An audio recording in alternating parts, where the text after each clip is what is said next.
White walkers 24वें पायदान पे team मौजूद एक बड़े कमबैक की तलाश में, बट टीएजी के जेली जिन्होंने सेंट्रल एरिया पहले एक्वायर कर रखा है, उन्होंने एक नॉक को निकाला, बट वो अकेले यहाँ पे मौजूद है, बट उसके बावजूद जेली उन्होंने एक और नॉक निकाल दिया।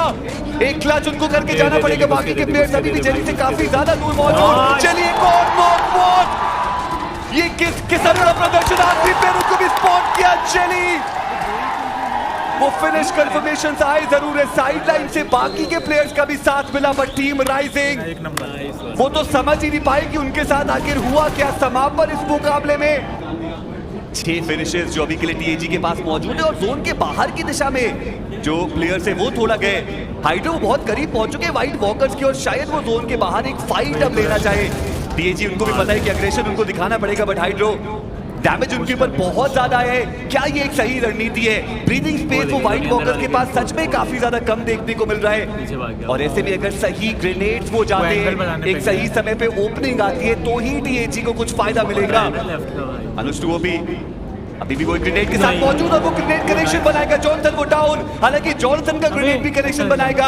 अनुज टूओपी को डाउन किया, सिचुएशन एक बार फिर से even Steven, but white walkers वो प्रेशर ज्यादा क्रिएट करना चाहते हैं। जेली एक बार फिर से पलटवार किया उस खिलाड़ी ने, एक क्रूशियल ओपनिंग, और अब व्हाइट वॉकर्स बचती है सिर्फ एक प्लेयर के साथ। राइजन अकेले बचे हैं। अब तक जितनी भी बैटल्स लड़ी हैं यहाँ पे व्हाइट वॉकर्स ने वो सारी बैटल्स जीती हैं, बट क्या ये नेट सही जगह पे जा पाएगा? वो नेट सही जगह पे गया, वो नेट परफेक्ट साबित हो सकता था, हल्का सा दूर रह गया वो नेट, बट नेट्स उनकी तरफ भी आते हुए हाइड्रो विद अ बूम, शानदार है पर टीएजी नोवा फ्रैग निकाला उन्होंने। ये सिर्फ एक वापसी नहीं है, ये स्टेटमेंट है कि उन्होंने भी हार नहीं मानी है, लगातार मैचेस हैं। से रोटेशन भी आई थी, दिक्कतें उनकी बड़ी है, मात्र एक प्लेयर शयान जो अभी के लिए सर्वाइव कर रहे हैं। दूसरी तरफ हर्षल उन्होंने फियर्स को डाउन किया, हाइड्रो उन्होंने ऑक्सिन के ऊपर वो नॉक निकाला है, और अब पूरा मौका है टीएजी के पास। आप देखिए कितनी तेजी के साथ वो पोजिशन करने की कोशिश करते हुए, हालांकि एक भी फिनिश टीएजी को नहीं मिला। टीम मिथ के वो प्लेयर्स हैं जो वो फिनिश लेकर के गए, पर अब क्लोज क्वार्टर्स में जो मैन एडवांटेज है वो टीएजी के पास आ चुका है। एक 2v3 की सिचुएशन, इसको जरूर वो कैपिटलाइज करना चाहेंगे। अपोलो ऊपर की तरफ वो मौजूद है, कई बार पहले हमने इन प्लेयर्स को क्लच करते हुए देखा। शेड उनके सामने एक 1v2 की सिचुएशन, एक प्लेयर को डाउन किया, पर पलटवार वो भी यहाँ पर आएगा। साइडलाइन से भी वो शॉट आएंगे, और अपोलो सही समय पे उनकी एंट्री होती है, और अब एक 1v1 की सिचुएशन। Jonathan he has to win it, एक 1v1 की फाइट के वो डाउन कर पाएंगे। जी हां, he delivers and he delivers big time. 5वां फिनिश जॉनथन के खाते में, टीएजी सर्वाइव्स। सबसे जरूरी पल में सबसे इंपॉर्टेंट खिलाड़ी ने बेहतर एफर्ट दिखाया है, और हमने बात करी ना कि इनका जिगल तो हमेशा से बेटर रहा है। और जोन के अंदर आपको सही एरिया नहीं मिला, फिर आपके लिए मुश्किल होने वाली है, क्योंकि इरांगल का ही मैदान था जहां पर रैपिड कियोस चिकन डिनर उनको निकालना था, पर वो चिकन डिनर आया नहीं। पर विंगॉट की टीम को आप देखिए कैसा घेराबंदी उन्होंने किया है। जॉनथन उन्होंने इन्फिनिटी को डाउन किया है, और टीएजी अभी भी अपने 2 प्लेयर्स के साथ। जॉनथन उन्होंने फ्रैग कंफर्म किया, और हर्ष उन्होंने एक और फ्रैग काइजर के रूप में कंफर्म किया। विंडकॉट को भी सर्कल को यहाँ पे ज्यादा महत्व देना चाहिए था, यहाँ पे फाइट करना कोई बहुत ज्यादा जरूरी उनके लिए था नहीं। टीएजी तो यहाँ पे फंसे हुए थे, उनके पास वो नंबर्स नहीं थे, इसी की वजह से अपने रोटेशन को रोक के रखा गया, लेकिन उसके बाद ये ग्रेनेड जॉनथन प्रोबॉट को भी गिराने में हुए कामयाब। राइजन यहाँ से निकलना चाह रहे, लेकिन उन्हें भी काफी ज्यादा डैमेज दिया जा चुका है, ऑलरेडी उनकी एचपी कम है। कुछ अच्छे कनेक्शन की और आवश्यकता, वो कनेक्शन भी हमें आता हुआ देखने को मिल जाएगा। हर्ष डिस्टेंस बहुत ज्यादा था, उम्मीदें बहुत कम थी उस नॉक की, लेकिन सीधा सीधा कंफर्मेशन। 7 टोटल फिनिशर निकाले गए, और अब यहाँ से रोटेशन की बारी। और आप जोन का शिफ्ट देखिए, टीएजी को ज्यादा रोटेट नहीं करना पड़ेगा, और वो पूरे कंपाउंड्स खाली है, क्योंकि सारी टीम जैसे अभी आप देखें तो बहुत कंफर्टेबल हो चुके हैं ओवरऑल स्टैंडिंग में। कई सारे लोग बोल रहे हैं कि ऑलमोस्ट आप जयपुर पहुंच चुके हैं, तो यहाँ से क्या प्लान है? कुछ टीम्स को आप परेशान करोगे, या फिर अपने प्ले स्टाइल में फोकस करने वाले?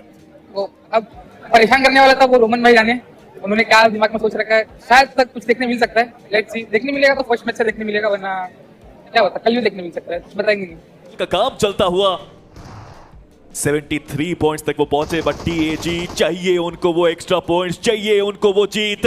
जॉनथन तैनात लिवाए, दूसरी तरफ से नेट डालने की कोशिश, बट साहिल को यहाँ पे डाउन किया। लास्ट स्टार्ट स्पोर्ट्स का आगमन, बट प्रो सही समय पे आए, पोजीशन के बारे में अंदाजा नहीं। जॉनथन अभी भी उस स्मोक के अंदर छुप के बैठे हुए हैं, मौका उनके पास आएगा आगे बढ़ने की कोशिश, बट वो भी डाउन।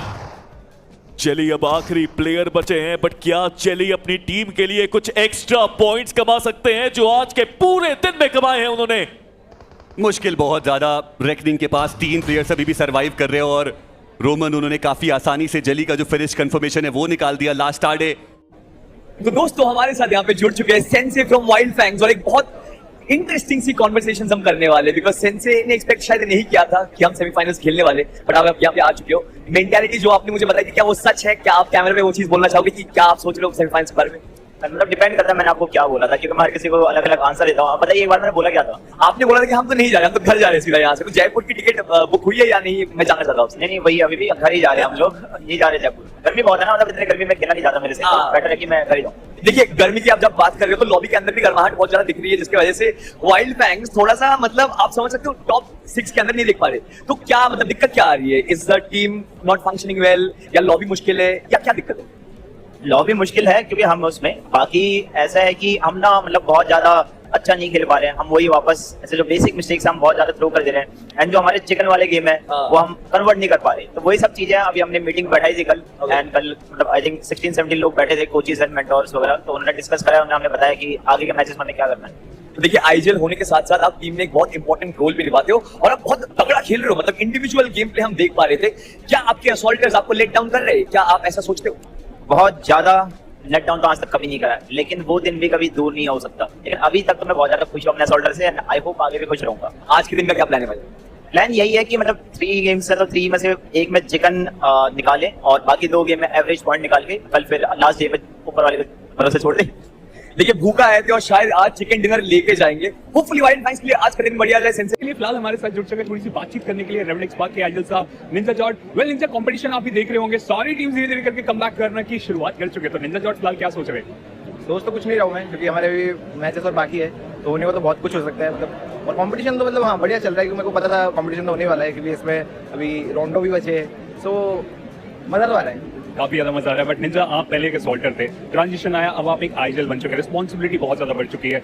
अब जब आप मैचेस देखते हो तो दिमाग में क्या चलता है? वो कैलकुलेशन वगैरह धीरे धीरे चलता है मन में, या बिल्कुल चिल रहते हो आप? चिल रहता हूँ, बट हाँ सब चीज़ें देखता हूँ एंड सीखता हूँ कि मतलब क्या हो रहा है, किस टाइम पे क्या चल रहा है, वो सब तो देखना ही पड़ता है एट द एंड, क्योंकि मैच में भी करना पड़ता है। तो हाँ पहले जब असॉल्टर था तो बस कि यार फिनिशर्स चाहिए मेरे को, और अब मैं लाइक आईजीएल वाले रोल पे होता हूँ, वो सब चीज़ें देख रहा हूँ, तो मजा आ रहा है मतलब नई चीज़ पे।